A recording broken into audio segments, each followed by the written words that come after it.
Truly, our Lord is holy and He is worthy of our praises.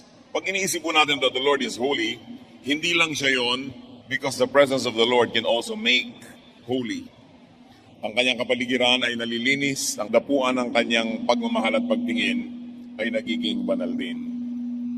Kailangan ng tao yung holiness ng Panginoon dahil ang buhay po natin kumisan maraming unholy parts. Sometimes there's a lot of garbage in people's lives. Sa buhay lang po natin na napakaraming basura, ano bang ginagawa dyan? Of course, creative people teach and practice recycling. Kaya sabi nila may pera sa basura. Yung mga nangongolekta ng mga basura, inaayos-ayos uli nila, nire-recycle. Nagiging iba uling produkto.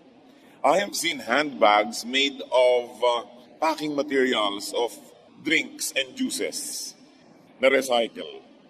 At yung mga natabunan ng lahar, may mga ginawa sila sa lahar, ginawa nila magagandang pieces of art.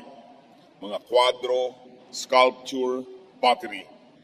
Pati po yung mga inanod ng mga kahoy sa Infanta ng napakalaking baha, ngayon ay nagiging pieces of art, wood carving, furniture, etc.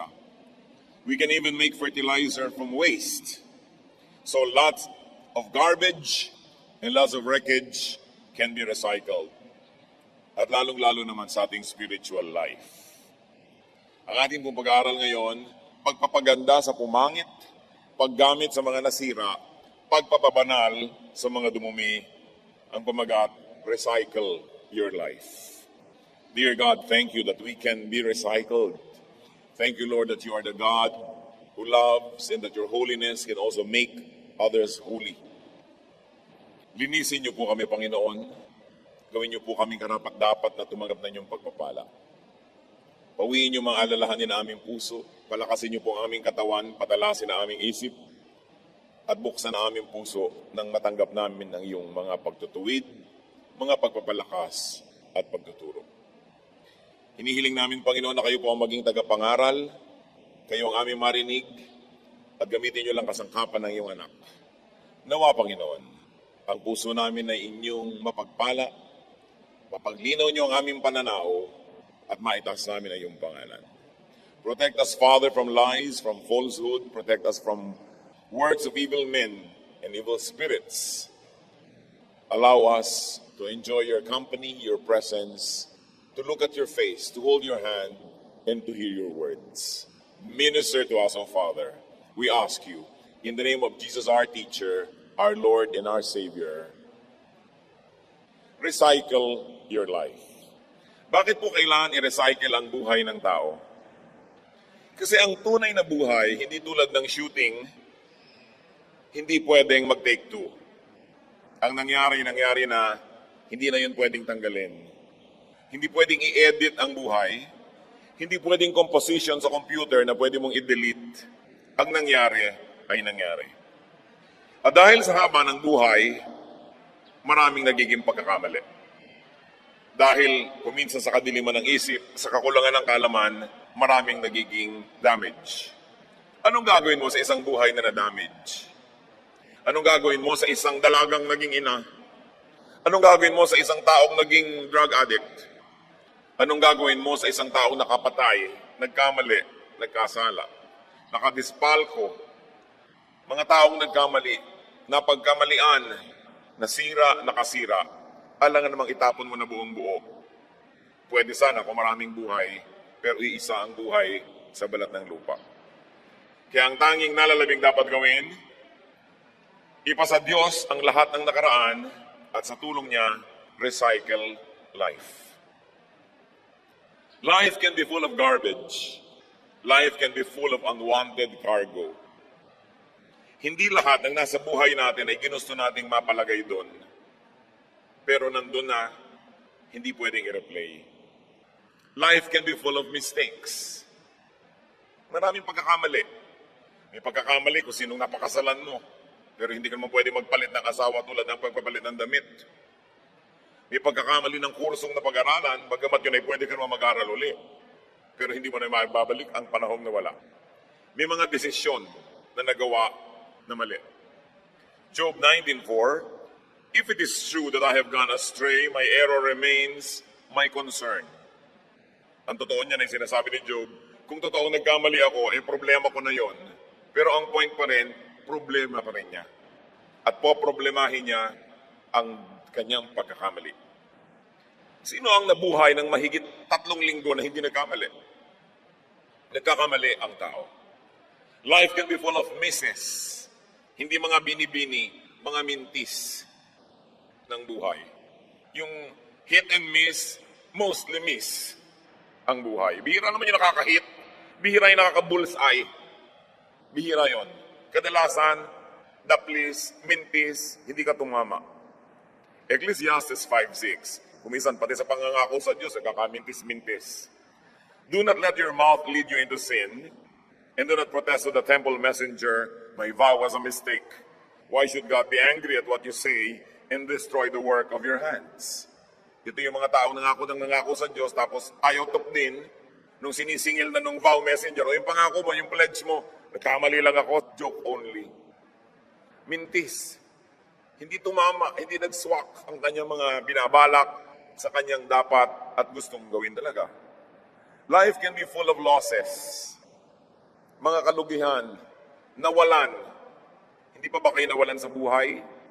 Nawalan ng hikaw, nawalan ng pulseras, nawalan ng pera, nawalan ng cellphone, nawalan ng boyfriend. Di pa ba kayo nawalan ng negosyo, nawala yung puhunan, nalugi, nawala ng ballpen, nawala ng kahit ano. Ang daming nawawala. Pag ang lagi nating tinignan na yung nawawala, magluluksa kayo araw-araw.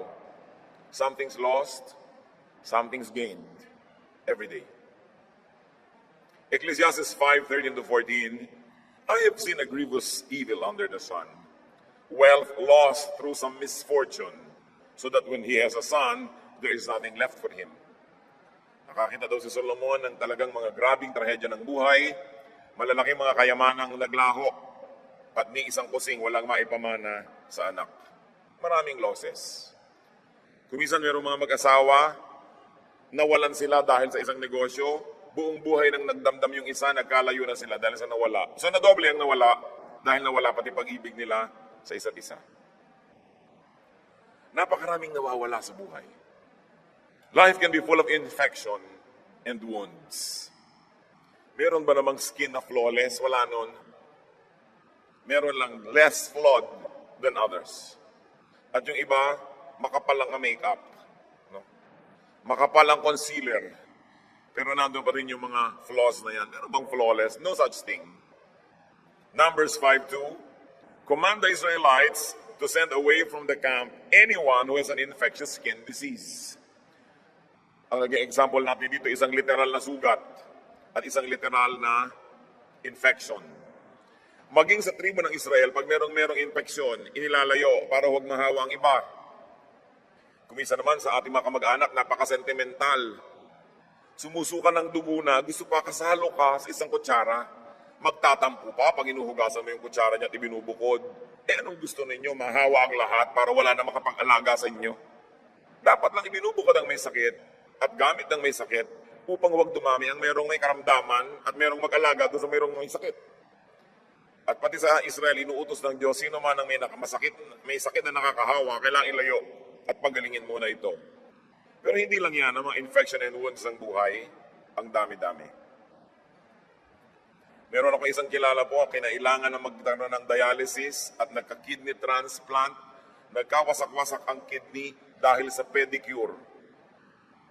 Sasabihin niyo kung bakit. Nagpa-pedicure sa Pasay, nung uuwi na siya may baha. Kinailangang lumusong sa baha, pinasok ng mikrobyo dahil hindi naman siya na manicure, siya na murder cure. Dahil doon, yung buong buhay na niya naapektuhan, pati asawa, pati anak, lahat. May infection ng buhay. Kaya lang hindi na i-replay. Pwede pa ba niyang balikan yung nag-manicure sa Libertad at sakalin niya? Ganun ang buhay. Pag hindi ka natutong mag-recycle, lalo lang lalaki yung kawalan. Life can be full of regrets. Psalm 13 verse 2, how long must I wrestle with my thoughts? And every day have sorrow in my heart. Hindi na uubusan ng napagsisisihan ang ipinagsisisi, ang panghihinayang, Ganyan ang buhay. It can also be full of pain. Pagka ang tao 30, 40, 50 na, napakarami na niyan dinaanan ng mga hirap. Napakarami ng pasan. Kaya napakalaking accomplishment yung mabuhay ka ng matagal at makangiti ka pa. Habang tumatagal ang buhay, isa-isang nangamamatay lahat ng mahal mo sa buhay, na gumuguho ang mga pangarap ko minsan, nawawala ka na ng pag-asa. Psalm 38:17, I am about to fall, and my pain is ever with me. Hindi nawawala ang sakit ng kalooban. Marami niyan. Mga hinanakit, kabiguan, mga pagtataksil ng kapwa na ating dinaramdam, na ating pinaghihinanakit at isinasama ng loob. Life can be full of ugly memories. Hindi naman lahat ng photo album ng buhay ay parang album ng Kodak. Good morning yesterday na ang ganda-ganda ng memory na may mga ulap-ulap. Hindi lahat. Maraming masasaklap na alaala at ginugunita ang tao.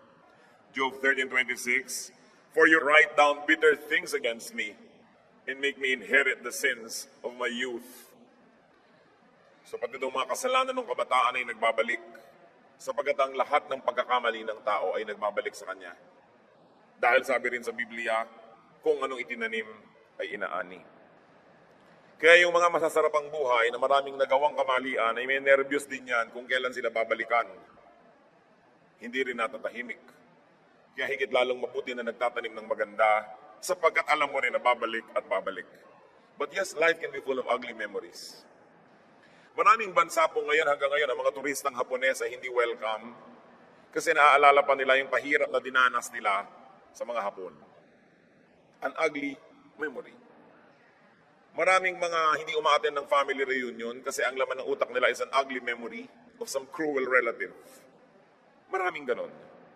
Life can also be full of enemies. Inaway mo, inaway ka, pareho nilang ending, magkaaway kayo. Psalm 13 verse 2, how long will my enemy triumph over me? At ganyan ang nararamdaman ng maraming tao para bang laging matagumpay yung masama, laging matagumpay yung kalaban natin. Pag inisip natin, napakaraming pabigat ng buhay, ang daming basura, kaya lang anong gagawin mo? Hindi naman yan pwedeng itapon. Akala po ba natin nagtatapon tayo ng basura? Hindi. Nakita nyo, lahat ng basurang ibitatapon ng tao sa ilog, bumabalik pag bumaha. Hindi naman nawala eh. At kahit anurin pa yan ng ilog at madala sa dagat, nakaalis ba sa planetang Earth ang basura? Hindi. Kung polluted ang ating hangin at umihip ang napakalakas na bagyo, nawala yung polluted air over the city. Pero sa nagpunta, lumipat lang yun na ibang lugar. Wala namang ibang pupuntahan, nandito rin sa Earth. Kaya napakahangal ng mga tao na nagpo-pollute, sumisira ng environment. Akala nila mawawala yun, kasama rin natin yun. At isang napakalaking kamalian ng marami. At pinagtataka ko ito kung bakit meron tayong national vice na magtapon sa ilog ng basura. Akala mo ba, pag inanod ng tubig at hindi mo nakatapat, ay wala na yung basura, lumipat lang yun ng lugar. At bukas, ang basura mo, yung galing ko sa taas, na inanod patungo sa'yo. Bakit hindi matutunan yon? Anong gagawin sa basura? I-recycle. What to do with this garbage? Do we bear with it? So lahat ng pinag-usapan natin at mga iba pang hindi nabanggit, lahat ng hirap at basura ng nakaraan, bubuhatin na lang ba natin, pagtitiisan ang alingasaw nun sa ating buhay? No. Because people can be free in the Lord. The Lord is wonderful at making new things out of old things. The Lord sets free even from one's own garbage. Galatians 5:1, it is for freedom that Christ has set us free. Double use of the word free. Para sa kalayaan, kaya tayo pinalaya. At saan kaya tayo pinapalaya ni Jesus? Pinapalaya tayo mula sa basura ng nakaraan, na kung hindi sa Kanya, at kung hindi sa ating pagsuko sa Kanya, ay kailangan nating pasanin, pagtiisan, at amuyin habang buhay. People can have another life. People can have another chance in the Lord. Maging yung babaeng nahuli sa akto ng pangangalo niya, pinakasukdulan na ng pagkakahiya ito at pagkakasira ng reputasyon at pagkatao at hinaharap. Hindi siya kinondena ng Panginoon, hindi siya inusgahan. At yung mga taong gustong bumato sa kanya, sabi ni Lord, yung walang kasalanan, mauna na. Siyempre, walang nangahas dahil lahat may kasalanan.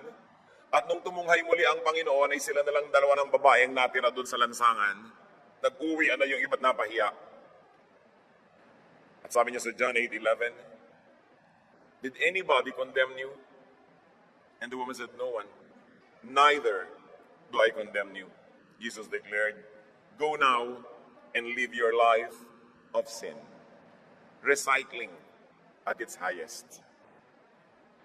Sabi, napahiya ka na sa buong village na ito. Nung araw naman kasi, kung saan ka ipinanganak na baryo, doon ka na mamamatay. Hindi tulad ngayon. Kaya ang buntot mo, hila mo buong buhay. Tanda ng lahat ang ginawa mo, kahit nung maliit ka pa hanggang paglaki mo, walang nakakalimot. Pero ang sabi ng Panginoon, walang naglakas ng loob na mahumusga sa iyo, hindi rin kita husgahan at hindi kita i-condemn. Hindi kita hatulan. You know what Jesus just did? Jesus saved somebody from becoming a garbage. Because garbage is created by condemnation. Pag binaliwala mo na ang halaga ng isang bagay, doon pa lang siya nagiging basura. Pero habang iniingatan mo pa yung kahon ng sapatos na binili mo pa noong 1981, hindi pa siya basura. Pero sa tingin ng kapatid mo, nalinis ng linis, basura yan, gusto niyang itapon. Kasi winala niya ng halaga. Pero habang pinapahalagahan mo pa, hindi pa basura. At ganoon ang ginawa ng Panginoon sa babaeng nagkasala. Pinahalagahan. Kung ganon, hindi naging basura.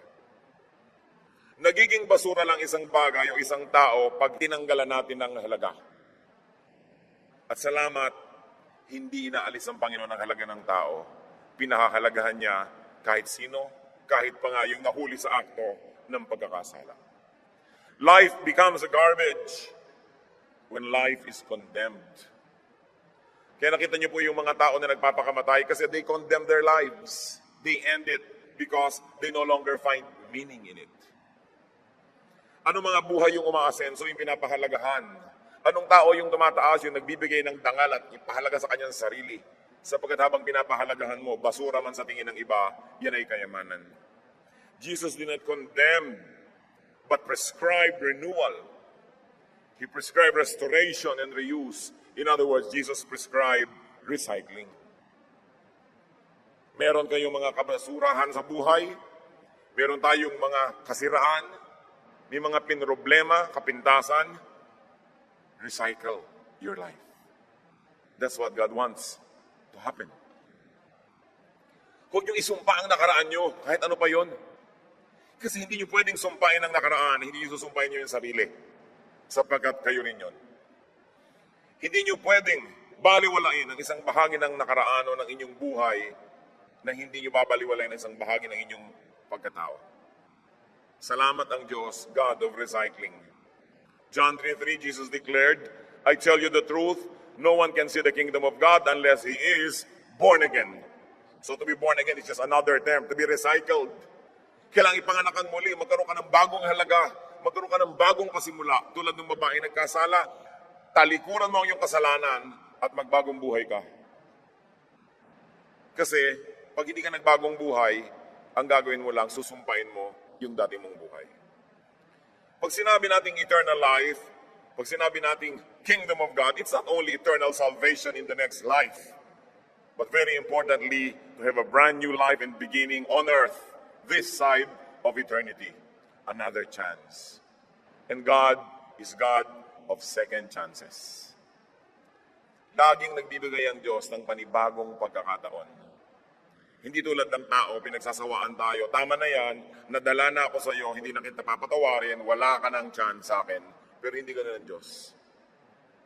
Sa katunayan, sabi sa kanya ni Peter, "Lord, ilang beses ko bang papatawarin ng kapwa? 7 beses po ba?" Akala ni Peter, ang galing na ng kanyang panukala, dahil sa kaugalian ng Israel, kailangan magpatawad ka at least 3 times. Pero ginawa niya 3 times 2, 6 plus 1, kaya 7. Pero sabi ni Lord, "No, not 7, Peter. 70 times 7. Minultiply ko pa yun nung nabasa ko, hindi naman talaga pala 490 dapat. Symbolic yun. Ibig sabihin, huwag kang tumigil ng pagbibigay ng pagkakataon sa iyong kapwa. Iisa ang buhay ng anak nyo. Nung nagkamali, isinumpa nyo, pinalayas nyo, ba't di nyo papatayin? Kasi hindi nyo nabibigyan ng second chance eh. Ano pa yung buhay? Nagkamali ang inyong asawa, ayaw nyo na siyang pakinggan. Magpakamatay na kayo pareho. Kasi ayaw mo nang mabuhay. Liban na lang gusto mong mangalo niya at sumama sa iba at itulak mo siya mangalo niya sa iba. Wala kayong talagang ibang choice kundi magpatawaran to live life of sin and have a new life. Those people who find the beauty of recycling will be able to salvage whatever is left of life and will be able to beautify what has been uglified by the past. Pagka marunong tayong mag-recycle, pangit may napapaganda. Masakit man ay napapasarap. Madilim ay napapaliwanag. At talagang tunay, kung hindi tayo magbibigay ng second chance sa iba't sa atin, wala nang ibang buhay. Magkaroon man tayo ng buhay doon sa kabila, iba na yun, hindi tulad ng buhay na ito. Itong buhay na ito ay hindi dapat sayangin at hindi dapat itapon at aksayahin dahil lang nagkaroon ng damage. 2 Corinthians 5:17, therefore, if anyone is in Christ, he is a new creation. The old is gone, the new has come. We give people second chances. Pagka ang tao ay sinabing, ako'y nasa Panginoon, nagbabasa ako ng Biblia, sumasamba ako, bigyan nyo ng second chance. Tulungan ninyo. Hindi sabihin, gano'n naman kaya makakatagal yan, babalik at babalik din niya sa dating ugali. Hindi siya nabibigyan ng positive boost. Discouragement ang tinatanggap, invest encouragement. Kailangan nating lahat yan.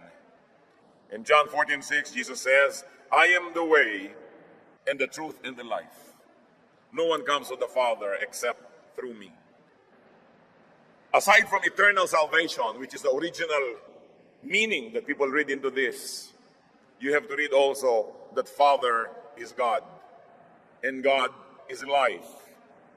And when Jesus says, through me you can go to the Father, what He is saying is, you can have life again. Nabigyan ka na ng buhay nang isinilang ka, tapos winaldas mo ang buhay na yan, sinira mo o kay nasira ka ng iba, kasalanan mo at hindi, nagkagutay-gutay, nagkawindang-windang ka, anong gagawin mo? Magpapakamatay ka na? No. Sabi niya, through me, you can go to the Father. You can have life. You can have life again. Kaya napakaganda po ng turo ng Christianity. Bagay sa lahat ng tao, dahil kailangan ng lahat ng tao, ma-recycle sila. To be recycled, turn mistakes into knowledge and wisdom. Meron isang executive na nagkamali.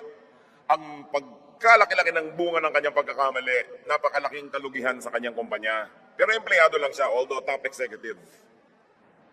At dahil inisip niyang napakalaki ng damage ng kanyang maling desisyon, nagbigay siya agad ng letter of resignation sa may-ari ng kumpanya. At ipinatawag siya, o ba't ka nagre-resign? Sa laki po ng damage ng aking pagkakamali. At sabi nung may-ari, sa palagay mo kaya't natutunan mo ang pagkakamali ito'y uulitin mo pa?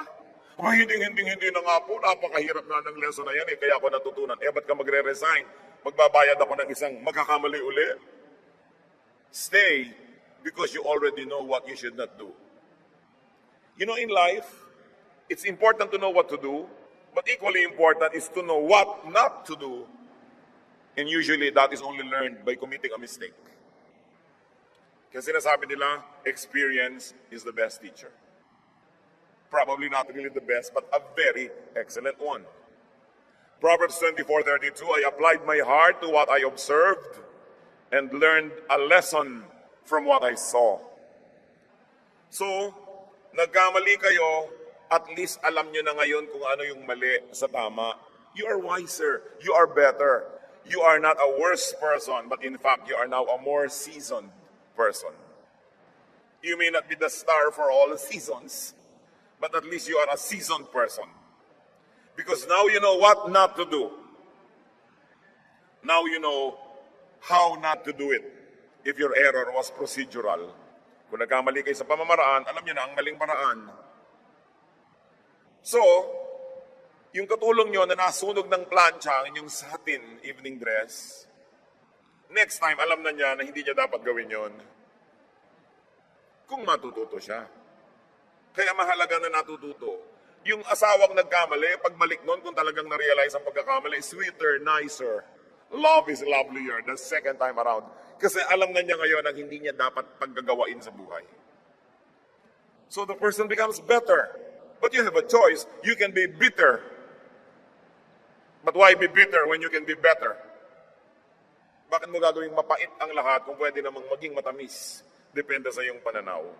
Proverbs 4:11, I guide you in the way of wisdom and lead you along straight paths. Tinuturuan tayo ng Panginoon. Alam niyo po ba kung bakit ang mga pastol ay mayroong stick na liko ang dulo? Para pagka ang mga tupa yung lumiliko sa maling landas, kinakawit yung leeg, ibinabalik. At kakakawit sa'yo, nasaktan ka na ng nasaktan, alam mo na hindi ka na dapat magliliko ng mali. May ganda rin ang pagkakamali kung tayo'y natututo. To be recycled, turn your losses into gain. Hindi naman naiiwasang nawawalan eh. Pero kung bawat pagkakawala, you became wiser and you consider it that it was good to lose it, then you gain. Philippians 3:8. Sa pagsunod ni Pablo sa Panginoong Hesus, ang daming nawala sa kanyang buhay, ang daming hirap na dinanas, ang daming ginhawang nawala. Pero sabi niya po sa Philippians 3:8, I consider everything a loss compared to the surpassing greatness of knowing Christ Jesus my Lord, for whose sake I have lost all things. I consider them rubbish, that I may gain Christ. So kahit mahalaga, pag inalisan mo na ng halaga, magiging basura, hindi ka na masasaktan. Nawalan kayo halimbawa ng pulseras. Hindi mo na naman talaga makikita. Sabi mo, buti na lang nawala kesa suot-suot ko pa at tinaga ang kamay ko para lang maagaw. You comfort yourself.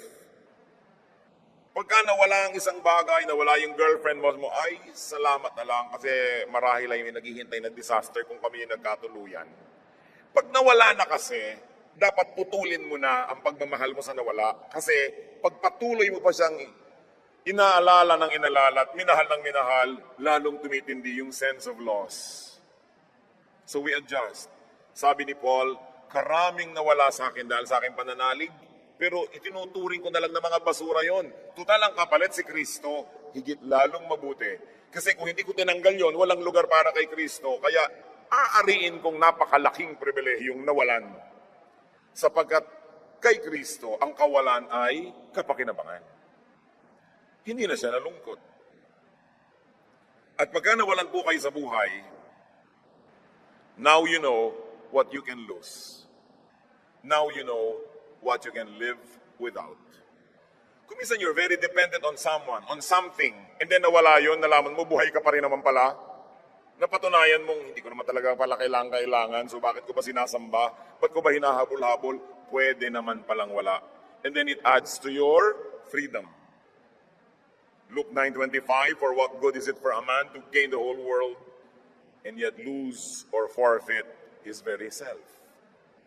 Kumisan kasi kagustuhan natin na i-maintain ng isang tao ang isang bagay sa ating buhay, nagpapakaaba na tayo, nandyan lang siya. Pero nung talagang wala ka nang magawa at nawala, ay kaya ka naman palang mabuhay. Then you declare freedom because God wants us free from idols. To recycle and to be recycled, turn your infections into inoculations. Yung bakuna. Alam niyo po ba ang nilalagay sa bakuna? Mikrobyo.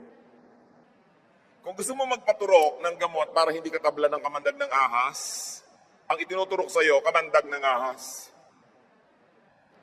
Gusto mo magpaturok ng anti-TB, yung anti-tuberculosis, para huwag kang tablan ng tuberculosis, ang ituturok sa iyo, mikrobyo ng TB. Kasi yung mikrobyo na yon, pagka pumasok sa katawan mo, nakipagmabutihan doon yung katawan mo ngayon at natalo ng katawan mo dahil konti lang yung nilagay, panalo yung katawan mo. Pagdating nung tunay na mikrobyo, kakampi na ng katawan mo yung naunang mikrobyo, pagtutulungan nila yung kamag-anak niyang mikrobyo, kayo ang mananalo, yun yung inoculation. So, when you're inoculated, you are tougher and you are stronger. Now do the same thing with anything. Pag may dumating sa inyong lungkot, gawin yung inoculation para pagdating ng ibang lungkot, sanay na kayo, mananalo na kayo. Pag may dumating sa inyong pagkalugi, pag may dumating sa inyong kabiguan, gawin yung kaibigan para pagdating ng mas malalakit, mabibigat na mga kalubihan sa buhay, sanay na kayo, panalo na kayo. Every disadvantage could be turned into an advantage, especially when God is on your side. Just do not allow the serpent sting you twice. Alam naman, paulit-ulit na lang kayo na-infect. Kailangan natututo rin tayo. Hindi lahat ng bagay na pumapasok sa ating buhay na hindi natin gusto ay dapat tanggalin. Si Paul, isang hiwaga at hindi sinabi sa Biblia kung ano yung tinatawag na thorn in his flesh. Sabi niya, alam niyo meron akong tinik na nakabaon dito sa aking laman. Mahirap yun, ha? Yung may tinik kayo sa inyong laman. Ilang ulit ko nang hiningi sa Diyos na tanggalin. Sabi niya, hindi ko tatanggalin. Mabuting merong kang ganyan. Siguro yung mga tao, pag nakikita nila si Paul, perfect na sana si Paul kung wala lang siyang tinik. Pero anong magagawa mo nandun? Hindi po sinabi ko ano yon. Yung ba isang uri ng sakit? Yung ba isang uri ng physical deformity? Yung ba isang uri ng psychological situation or problem? Hindi sinabi ko ano yung thorn in his flesh. Pero nagpapahirap sa kanya yun. Ang galing-galing na sana niya. 2 Corinthians 12, 7-9. To keep me from becoming conceited because of these surpassingly great revelations, there was given me a thorn in my flesh, a messenger of Satan to torment me. 3 times I pleaded with the Lord to take it away from me, but he said to me, my grace is sufficient for you, for my power is made perfect in weakness. Therefore, I will boast all the more gladly about my weaknesses, so that Christ's power may rest on me. Yun ang paliwanag ni Paul doon sa thorn in the flesh.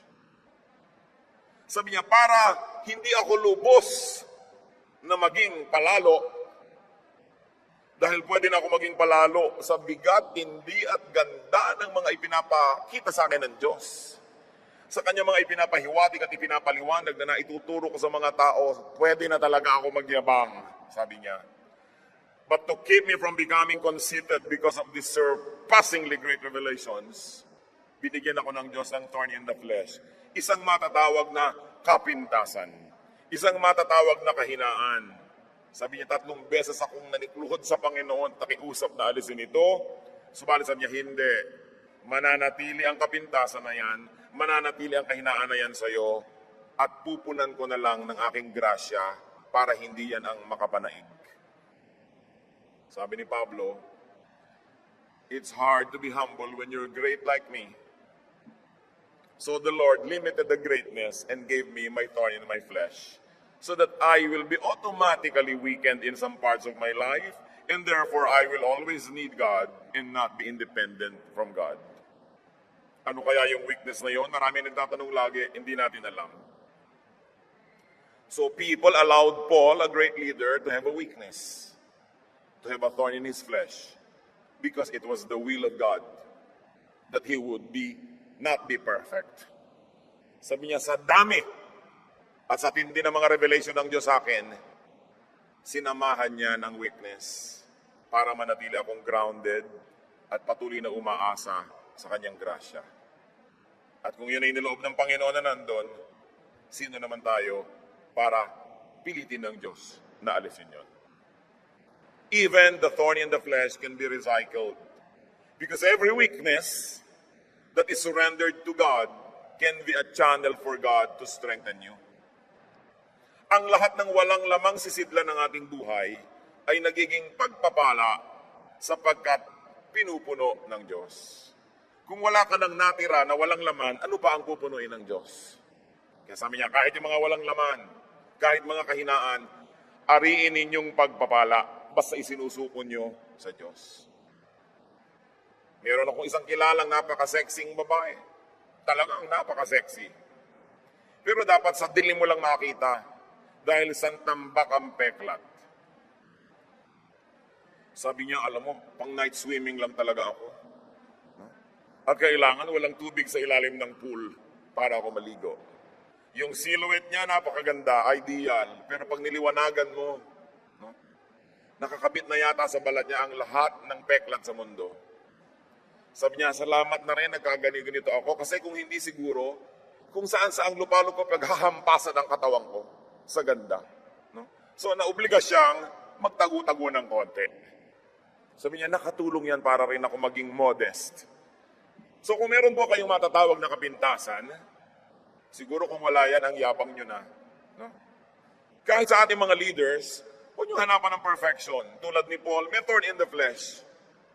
Take the thorns as well as the roses. It's part of the same plant. Hindi pwedeng bulaklak lang. Ang bawat rosas ay may kasamang tinik. Ganun talaga ang buhay. To recycle, turn your regrets into resolutions. Huwag kayong laging magsisi. Huwag kayong laging sayang. Turn your regrets into firm resolve to do better, to be better. Sabi sa Philippians 3:13, ano daw ang dapat gawin sa tapos na? Forgetting what is behind and straining toward what is ahead. Wala nang magagawa sa natapos. Huwag nang idama yan ngayon at bukas dahil sa pagmumukmok nyo, dahil sa nakaraan. Tapos na yon. To be recycled, stop saying, if only. And start saying, next time. Yung mga naglalaging if only, malungkot yan eh. Kung ito lang yung ginawa ko, kung doon ako nagpunta, kung sana itong ginawa ko, tapos na. Stop saying if only. Then say, next time. Pag yung asawa nyo, nagger, nagdadrive kayo, meron kayong maling liko. Ayan, sabi ko sa iyo, doon ka lumiko. Sabi niya, next time. Tapos ang kwento. No? Kasi sasabihin siya, if only. Oh, next time. May next time pa. Buhay pa tayo. And tell yourself that, next time. No? Pag lagi ka nalang nadedenggoy ng boyfriend mo, manalabing kasi mo, next time. Huwag naman papadenggoy ako ulit. Tama na yung 10 kalbaryo sa buhay. Huwag mo nang gawing 11. Kailangan matuto rin ng tao. But you know, God always gives a next time. God is wonderful. God is so lovable. Hindi kanya binibigyan ng kota hanggang dyan ka na lang. Habang nandyan ka, habang may buhay, may pag-asa. Pwedeng baguhin ang kalagayan ng tao. To recycle, turn your pain into numbness. Bakit may kalyo ang paa? Kasi laging nababangga ng sapatos o ng strap o ng buckle ng sandals, nasasaktan ng paa, nagde-develop ng kalyo para huwag nang masaktan muli.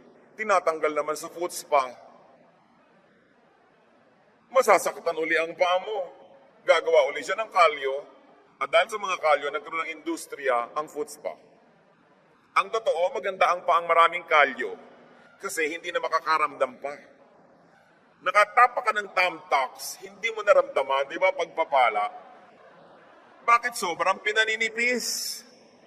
At kung hindi likas na mapula, lalagyan pa ng mercurochrome para kunwari ay pula at kay nipis-nipis. Samantalang ang paa dapat talagang makapal. Yung mga paang mga parang luya, mga daliri, pag umakyat kayo ng bundok, di kayo madudulas. Pag umakyat kayo ng pulo, nakakapit yan sa mga sanga.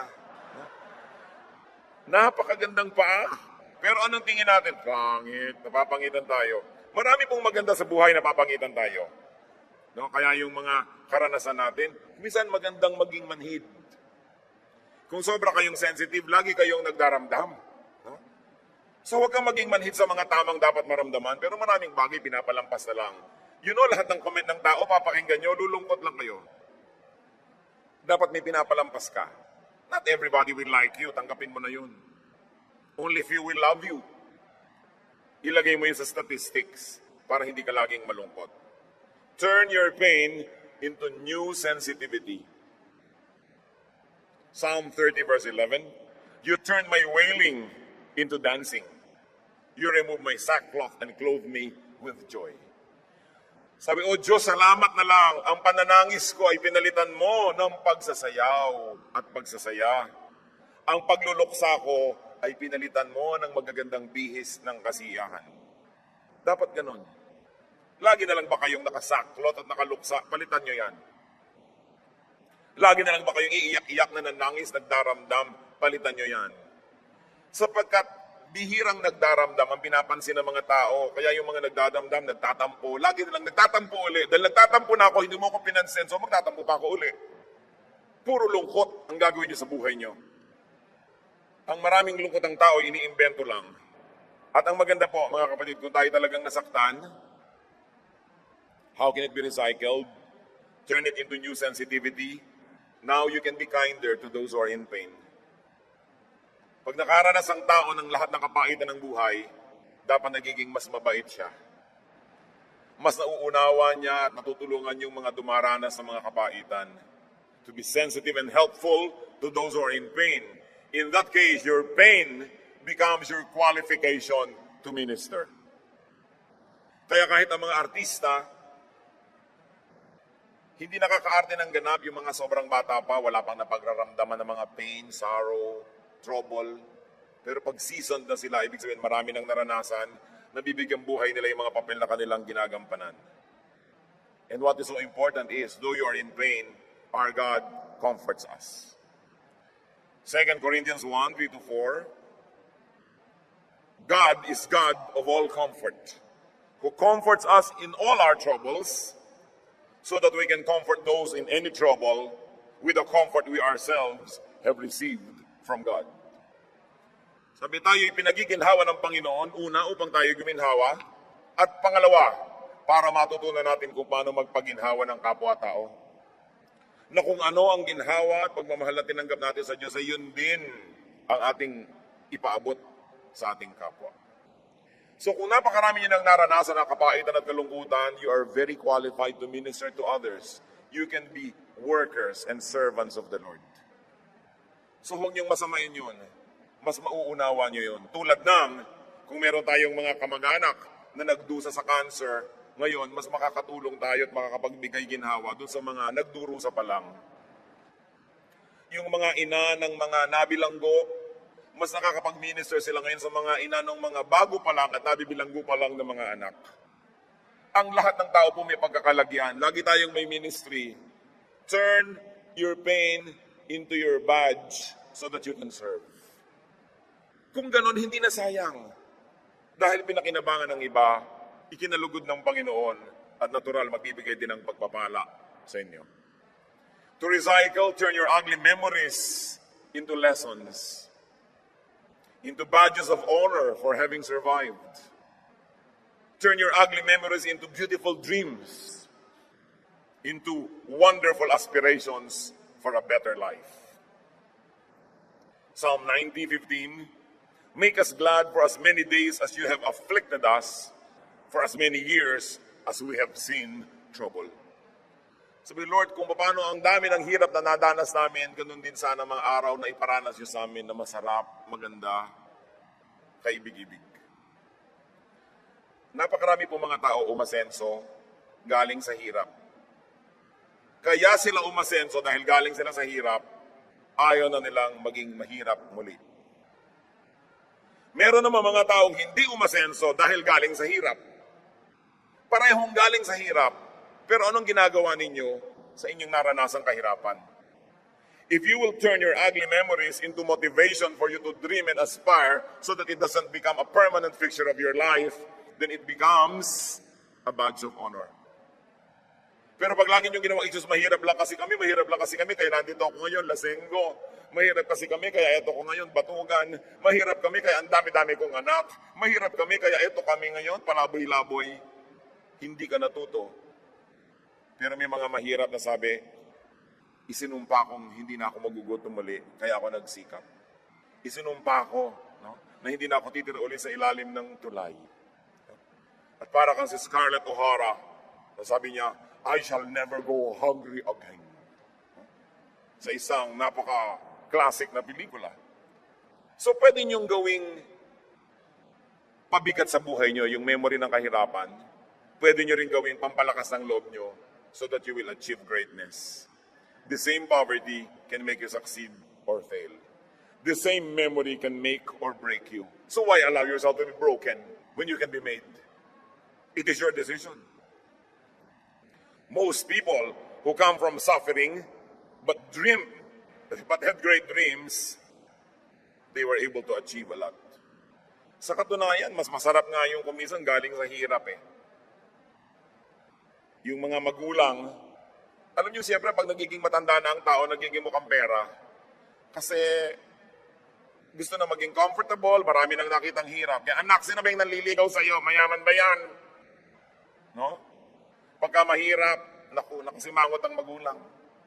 Pag mayaman, de kotse, ilalabas ang maruya. Lalagyan pa ng condensed milk para special. No? Alam niyo mga kadalagahan, naghahanap kayo ng mapapangasawa, huwag niyong hanapin yung mayaman o yung laki sa yaman. Kadalasan hindi niya alam yung halaga nun. Kahit mahirap, basta may pangarap, basta may ambisyon, mapapatino ang buhay niyo doon. Pero yung mayaman na walang ambisyon, hihirap din yun. Mawawala rin yun. Hindi ka pintasan maging mahirap, basta meron kang pangarap at meron kang ambisyon. Mas mabuti nga yung galing dun dahil ayaw na niyang bumalik. Yung mga hindi nakaranas dun, baka mag-excursion pa para maranasan. Kaya hindi ka pintasan yun. Huwag niyong gagawing negative aspect that you were poor. Just be motivated. And then you become more loving and you become kinder to the poor when you are no longer poor. You want to be recycled? Turn your enemies into friends. Into your mentors. Kung hindi nyo man sila maging kaibigan, gawin yung teacher. Matuto kayo sa mga karanasan nyo sa kanya para pakinabangan nyo siya. Kung ang natutunan mo man ay huwag magtiwala, ay hindi natutukang huwag magtiwala sa ganung uri ng ugali. May natutunan tayo. May mapapala kayo kahit sa makaaway. But the best way to beat your enemy is to turn him into a friend. If your enemy is hungry, give him food to eat. If he is thirsty, give him water to drink. In doing this, you will heap burning coals on his head, and the Lord will reward you. Nakikipag-away kayo, may galit sa inyo, ginawa nyo ng masama, lalong nagalit. Sa palagay nyo, mas panatag o mas panganib kayo. Pag may ginawa ka masama sa tao, ginalit mo siya, baka gumanti pa. Gusto mong tahimik ang buhay mo? Una, huwag mong gawan ng masama para hindi na gumante. Pangalawa, gawan mo pa ng mabuti. Kung gumanti man siya, buti nang igaganti sa'yo. Marami po mga tao hindi natututo sa buhay. Walang ginawa kundi magalit. Papagalitan mo yung mga tao, pag talikod mo, sinaksak ka. I was talking to one contractor. Pinag-uusapan namin yung masasamang ugali ng mga manggagawa. Minsan daw, bubuksan niya yung malaking cabinet doon sa isang construction firm, punong-puno ng mga trabahador, tulog. Kasi kung anong ginagawa mo, pinapagalitan mo? Hindi. Papagalitan mo yan eh, mag-yes sir. Tapos mamaya, babatuhin niya ako ng hollow blocks mula sa 3rd floor. Sabi ganun. Useless pagalitan. No? Papagalitan mo yung yaya ng anak mo dahil nagpabaya, pag talikod mo, tinutusok ang anak mo ng perdible. O kaya papainumin niya ng pampatulog. Maghapong tulog ang bata habang siya text ng text. Yung magalit ka, nag-iimbita ka ng problema. Yung magsalita ka ng masakit, yung manakit ka ng kalooban, naghihintay ka ng ganti. Anong mapapala mo nun? Marami mga tao, tumanda na lang hindi pa natuto, na para katahimik, do not return evil for evil. Ahas man, kung hindi mo natatapakan, hindi tumutuklaw. So ba't matatapakan ng ahas? Di tutuklawin ka lang. So yung mga kaaway, tigilan yan. Nakikipag-away ka sa kamag-anak mo, nakikipag-away ka sa kasambahay, di imbes na masaya, malungkot, imbes tulungan ka niya, sisirain ka niya, huwag kayong mga away, kahit hindi kayo banal. Maging matalino na lang kayo, hindi kayo mga away. Because you invite negative energy when you make enemies. So, may kaaway ka, gawan mo ng mabuti. Parang mga kamandag na tinatanggal sa kobra. Kasi ang paggawa ng mabuti, nakakapagpagupa ng loob. Akala nyo ba ipinapatalo tayo ng Diyos? Pag sinasabing, turn the other cheek.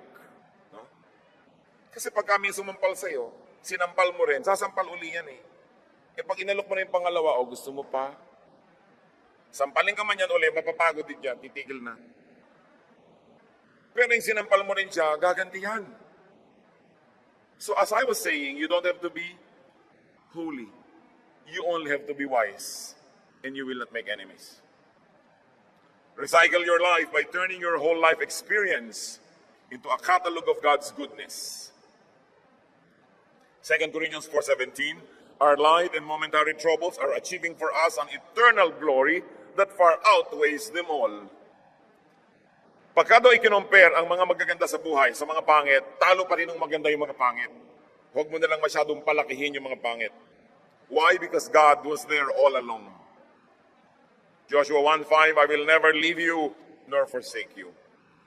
And you are here no matter where you came from, saan ka man pusali, hinugot, nandito ka ngayon dahil nag-survive ka because God helped you survive. Ano ang patunay na mabuti ang Diyos? Na nandyan kayo't buhay, yun ang patunay. Nalampasan ang lahat ng nalampasan dahil nandun ang Diyos.